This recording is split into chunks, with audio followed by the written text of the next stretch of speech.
Olá, alunos do curso de licenciatura em Química EAD. Sejam muito bem-vindos a mais uma videoaula da disciplina de Química Analítica Experimental 2. Na aula de hoje, nós apresentaremos o conteúdo teórico da volumetria ácido-base, que corresponde ao nosso módulo 3. Antes, porém, nós faremos algumas considerações iniciais sobre a volumetria ácido-base. Isso porque em soluções aquosas, as titulações de neutralização são aquelas que envolvem íons hidrogênio hidratado ou íons hidrônio, tá ok? Que são titulados com íons hidroxilas ou vice-versa. Basicamente, nós temos então o íon hidrônio reagindo com o meu íon hidroxila para formar água, tá ok? Isto é válido quando ácidos fortes, ácidos fracos, bases fracas, sais de ácidos, corresponde às reações de hidrólise, tanto de ácidos como de bases fracos, estão envolvidos em uma reação de titulação.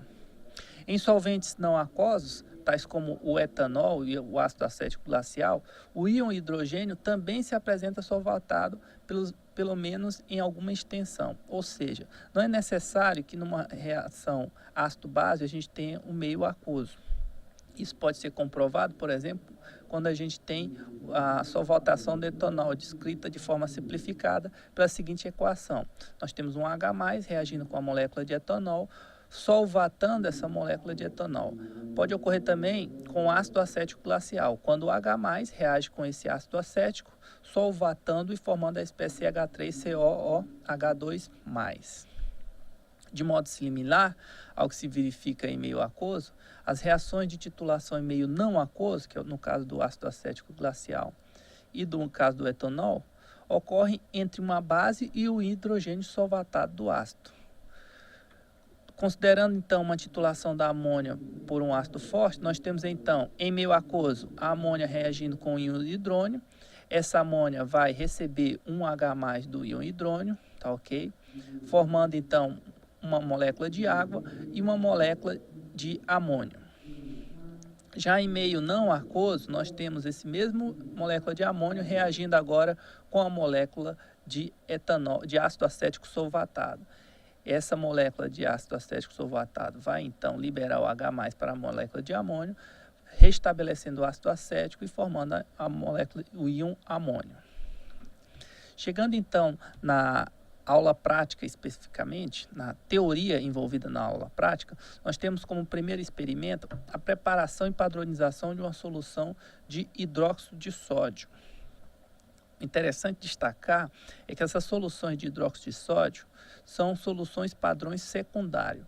Isso porque o hidróxido de sódio, como vocês já bem sabem, é um padrão secundário. Ele é um padrão secundário porque ele contém quantidades indeterminadas de água e carbonato de sódio adsorvido nesse sólido. Além disso, vocês também já sabem que o hidróxido de sódio é uma molécula muito higroscópica, por isso que ele absorve essa quantidade de água indeterminada. Como ele é um padrão secundário, essa solução necessita ser padronizada para que nós possamos determinar a concentração real. Essa padronização é feita a partir de um padrão primário. E a padronização de uma solução de hidróxido de sódio é feita utilizando como padrão primário uma molécula de hidrogênio fitalato de potássio, conhecido também como fitalato de potássio ou bifitalato de potássio. Esse bifitalato de potássio, então, é seco em estufa por 1 ou 2 horas, entre 1 e 2 horas a 110 graus Celsius. Além disso, antes de preparar a solução de hidróxido de sódio, a água destilada utilizada na preparação desse hidróxido de sódio deve ser fervida para que a gente elimine CO2 dissolvido. Esse CO2 é um interferente na minha medida. Para finalizar, essas soluções preparadas de hidróxido de sódio, elas também devem ser armazenadas em frascos plásticos. O hidróxido, por ser uma base forte, não pode ser armazenado em frascos de vidro, porque ele ataca a sílica do vidro. Então, toda a solução de hidróxido de sódio deve ser armazenada em frascos plásticos, como descrito aqui na imagem. Outro detalhe importante é que durante a padronização, as titulações devem ser realizadas em triplicada, pelo menos em triplicada, para a gente ter uma significância estatística. E para realizar a padronização do hidróxido de sódio, nós utilizaremos como indicador uma solução etanólica de fenolftaleína. A fenolftaleína, ele é um indicador que vira de transparente para rósea. Em meio ácido, ele se apresenta como transparente, e em meio básico, ele se apresenta como rósea. E tem um pH de viragem que vai de 8,2 a 10, ou seja, nessa faixa de 8,2 a 10, a gente tem a viragem do pH, da cor do indicador de transparente para rósea. Os cálculos envolvidos, então, na padronização do NaOH são bem simples. Isso porque no ponto final da titulação, ou seja, no ponto de viragem, nós podemos considerar que o número de mols de hidróxido de sódio são equivalentes ao número de mols do bifitalato de potássio. Consequentemente, esse número de mols podem ser representados como sendo a concentração de hidróxido de sódio vezes o volume de hidróxido de sódio. Já o número de mols de bifitalato pode ser representados como a massa de bifitalato em gramas dividido pela massa molecular do bifitalato em gramas por mol. Nós conhecemos a massa do bifitalato, que é algo em torno de 1 grama. Conhecemos também a massa molecular do bifitalato, que é de 204,22 gramas por mol, e o volume de hidróxido que foi necessário para se atingir o ponto final da titulação, ou seja, para que o indicador virasse de transparente para rósea, que é o volume gasto, esse obtido na bureta. Consequentemente, a única incógnita aqui é a concentração de hidróxido de sódio, que é o que nós estamos tentando obter nesse experimento. Conhecendo todas as demais variáveis, fica fácil calcular a concentração da solução padronizada de hidróxido de sódio. O experimento seguinte, então, padronizado do nosso hidróxido de sódio, é determinar o teor de ácido acético no vinagre. O ácido acético, o CH3COOH, é um ácido carboxílico fraco, isso porque ele tem uma constante de dissociação ácida de 1,8 vezes 10 a menos 5, que é amplamente usado na indústria química na forma de ácido acético glacial, que é um ácido acético mais puro, com 99,8% massa-massa, ou em soluções de diferentes concentrações. Aqui nós temos a representação do ácido acético glacial, o ácido acético PA, tá ok? Mas particularmente na indústria alimentícia, esse ácido acético é muito consumido na forma de vinagre, ou seja, uma solução diluída de ácido acético glacial com concentração que varia de 3,5 a 8% massa-volume. Aqui nós temos então a representação do vinagre. Apesar de ser o constituinte principal, o ácido principal do vinagre, na verdade, no vinagre nós temos uma mistura de diferentes ácidos, sendo majoritário o ácido acético. Os cálculos envolvidos, então, nessa determinação do teor de ácido acético no vinagre também são realizados no ponto final da titulação, utilizando novamente a fenolftalina como indicador. No ponto final, ou no ponto de viragem, nós temos novamente que o número de mols de hidróxido de sódio, agora como solução padronizada, são equivalentes ao número de mols do ácido acético. O número de mols do hidróxido de sódio pode ser representado como sendo a concentração de hidróxido de sódio em mol por litros, vezes o volume de hidróxido de sódio em litros. Já o número de mols de ácido acético pode ser representado como a massa de ácido acético em gramas, dividido pela massa molecular do ácido acético em grama por mol. Nós conhecemos agora a concentração de hidróxido de sódio, já que padronizamos essa solução no experimento anterior, ou seja, ela é algo em torno de 0,1 mol por litro.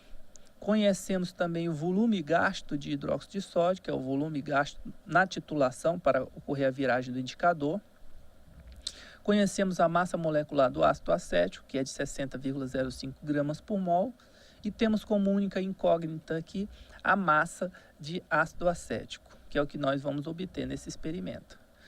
Essa massa de ácido acético obtida na equação anterior, ela está para 25 ml, já que foi retirada uma alíquota de 25 ml da solução que foi preparada com esse vinagre comercial. Consequentemente, a massa correspondente a 100 ml é calculada por essa regra de 3. Ou seja, essa massa obtida para 100 ml é a porcentagem massa-volume, que por final vai ser ainda multiplicado por 10, já que no início do experimento vocês retiraram uma alíquota de 10 ml de vinagre e diluíram num balão de 100 ml, tá ok? O experimento seguinte é o preparo e padronização de uma solução de ácido clorídrico.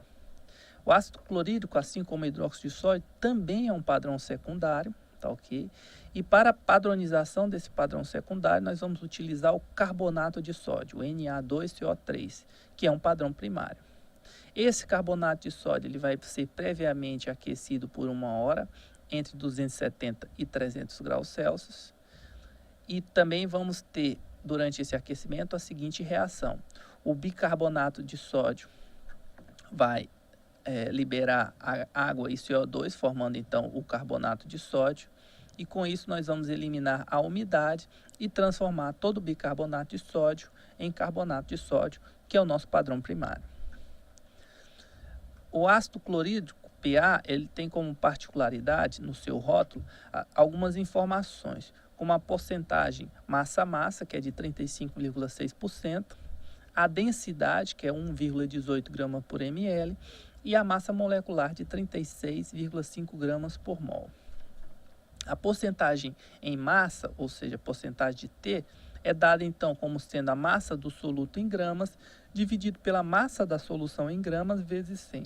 Já o título, que é um termo novo aí para vocês, ele é simplesmente a massa do soluto em gramas dividido pela massa da solução. Consequentemente, a porcentagem em massa do meu ácido clorídrico ou de qualquer outra espécie vai ser igual ao título vezes 100. O título de uma solução se relaciona com a concentração em grama por litro a partir da seguinte equação.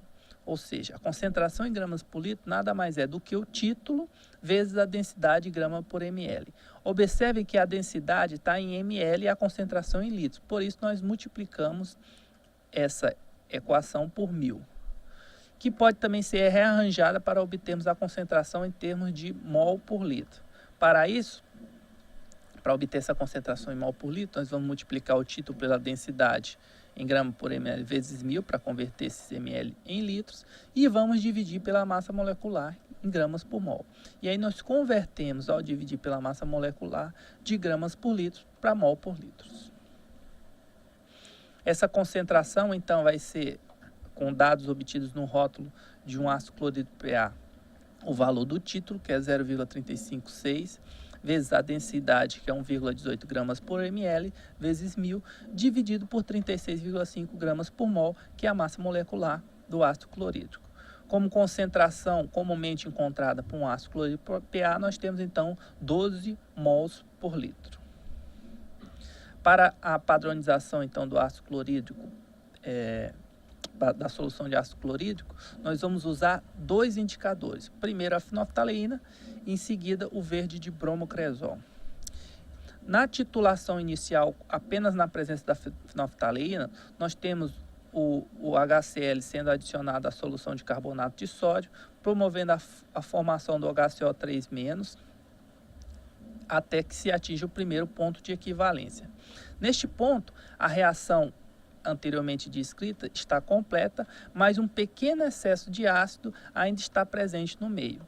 Se a solução ficar incolor, um excesso muito grande de ácido foi adicionado, suficiente para ultrapassar o primeiro ponto de equivalência.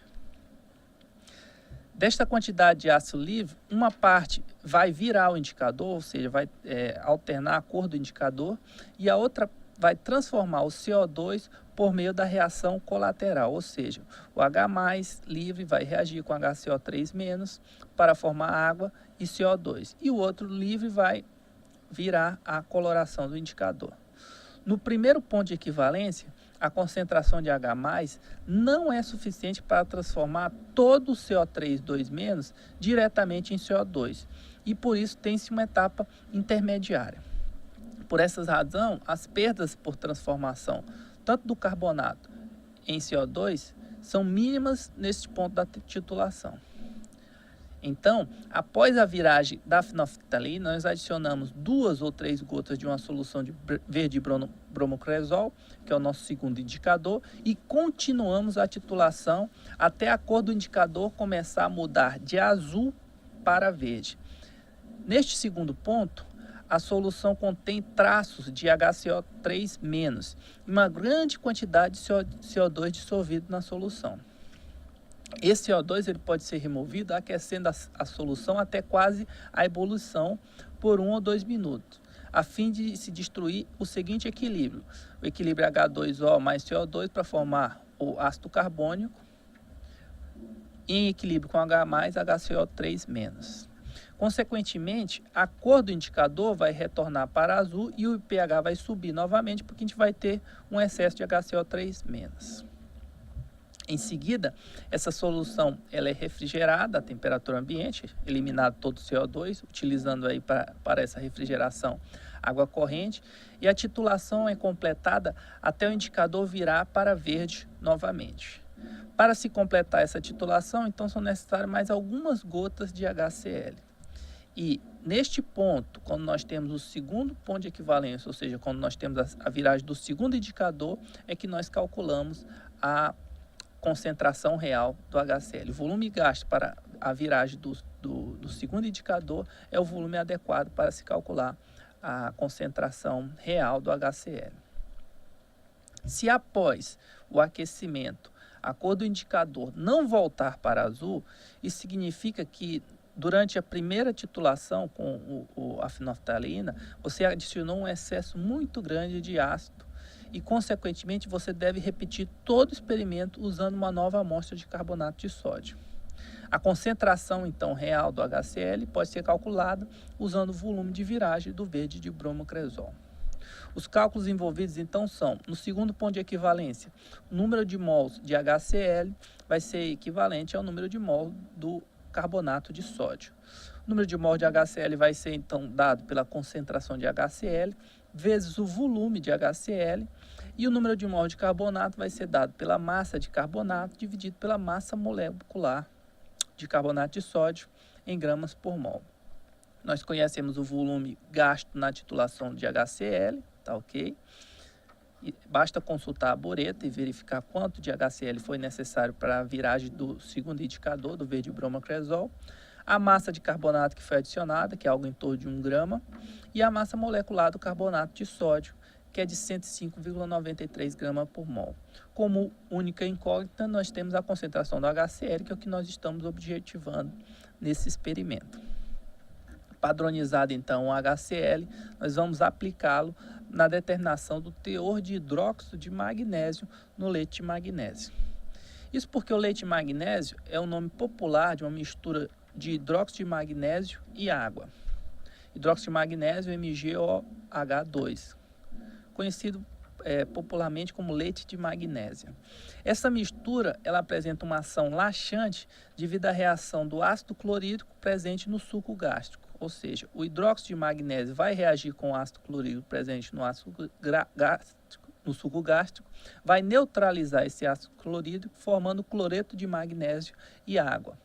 O cloreto de magnésio, ele particularmente, ele tem uma característica de ser deliquescente, ou seja, ele absorve umidade, chegando até mesmo a se dissolver na água dissolvida no meio. E com isso ele promove uma lubrificação do intestino e neutraliza a prisão de ventre. A especificação comercial do leite de magnésio média estabelece um mínimo de 7% massa-volume de concentração de hidróxido de magnésio em sua composição. É importante destacar que para uma análise com precisão é preciso medir tanto o magnésio em suspensão como o magnésio dissolvido. Isso porque quando colocado em repouso, o leite magnésio tende a formar duas fases. Então, antes de retirar uma alíquota de amostra, você deve chacoalhar o recipiente para que você tenha uma suspensão de hidróxido de magnésio em água. No entanto, para realizar uma titulação direta, a gente vai ter alguns inconvenientes. Isso porque o leite de magnésia dificulta, a titulação do leite de magnésia é dificultada pelo fato de ele ser uma suspensão branca e opaca, que prejudica a visualização da mudança de cor do indicador. Para então contornar esse problema da titulação direta para o leite de magnésio, nós vamos utilizar a chamada titulação de retorno ou retrotitulação. Esse procedimento consiste em adicionar um excesso conhecido de uma solução padrão, no caso aqui o HCl, já que ele é um ácido que pode neutralizar o hidróxido de magnésio, para dissolver e neutralizar todas as partículas presentes do hidróxido de magnésio, resultando, portanto, numa solução clara. Ou seja, nós temos o hidróxido de magnésio reagindo com um excesso de HCl, formando aqui Mg2+, e água. Em seguida, o excesso de ácido que foi adicionado é titulado como uma solução padrão de hidróxido de sódio. Resumindo, nós inicialmente adicionamos uma quantidade excessiva de ácido clorídrico, uma solução padrão de ácido clorídrico. Esse ácido clorídrico vai reagir com o hidróxido de magnésio completamente e, como está em excesso, vai sobrar um pouquinho de ácido clorídrico e nós titulamos esse excesso de ácido clorídrico com hidróxido de sódio. Ou seja, o H+ que não reagiu proveniente do HCl vai reagir com o H- do titulante, do hidróxido de sódio, para formar água. Portanto, no ponto final da titulação, nós temos que o número de mols de hidróxido de magnésio vai ser igual ao número de mols de ácido clorídrico, que foi adicionado em excesso, menos o número de mols de hidróxido de sódio, que corresponde justamente ao excesso, e essa subtração aqui vai corresponder exatamente ao número de mol de ácido clorídrico que reagiram efetivamente com o hidróxido de sódio, dividido por 2, porque nós temos uma relação estequiométrica aqui do hidróxido de sódio de 2:1 em relação ao ácido clorídrico. Esse número de mols de hidróxido de magnésio calculado a partir dessa relação, ele pode ser multiplicado pela massa molecular do hidróxido de magnésio e pela massa de amostra de leite de magnésio para nos dar, então, a porcentagem massa do hidróxido de magnésio. Lembrando que a massa molecular do hidróxido de magnésio é 58,34 gramas por mol. A massa da amostra é algo em torno de 5 gramas. E com isso a gente consegue calcular facilmente aqui a porcentagem de hidróxido de magnésio no leite de magnésio. Como atividade, então, para essa semana, nós temos aí programada a atividade 6, tá ok? Que deve ser postada na plataforma, atividade online, que deve ser respondida na plataforma, não postada, porque ela é online, até as 23 horas e 55 minutos do dia 16/5. Além disso, nós temos também a postagem do relatório experimental, dos relatórios experimentais pendentes aqui, relativos ao experimento 1 e ao experimento 2. Lembrando que a gente alterou essa data de postagem, tá ok? Do experimento 1 apenas para os polos de Una e Itapemirim, eles podem ser postados até o dia 16/5, e do experimento 2 também, análise gravimétrica, até o dia 16/5. Esse experimento 2, o polo de Aracruz também pode postar nessa nova data, 16/5. Ou seja, ambos os relatórios estão com data de postagem alterada aqui para 16/5, sendo que o experimento 1, essa data foi prorrogada apenas para os polos de Una e de Itapemirim. Como eu já mencionei anteriormente, esse relatório tem uma estrutura básica que foi passada para vocês em aulas anteriores, tá ok? Eu já estou dando feedback de correção dos relatórios do polo de Aracruz que já foram enviados. É fundamental que vocês observem todos os comentários que foram feitos na correção desse relatório para que vocês não incidam nos erros novamente, tá ok? Um resumo dessa organização e critério de pontuação também está disponível na sala virtual da disciplina. Na próxima aula, então, nós vamos falar do experimento 3, volumetria ácido base, a parte experimental, ou seja, nós vamos para o laboratório realizar o preparo e padronização de uma solução de hidróxido de sódio, vamos determinar o teor de ácido acético no vinagre, preparar e padronizar uma solução de HCl e determinar o teor de hidróxido de magnésio no leite de magnésio, tá ok? Obrigado pela atenção a todos, tenham todos uma ótima semana.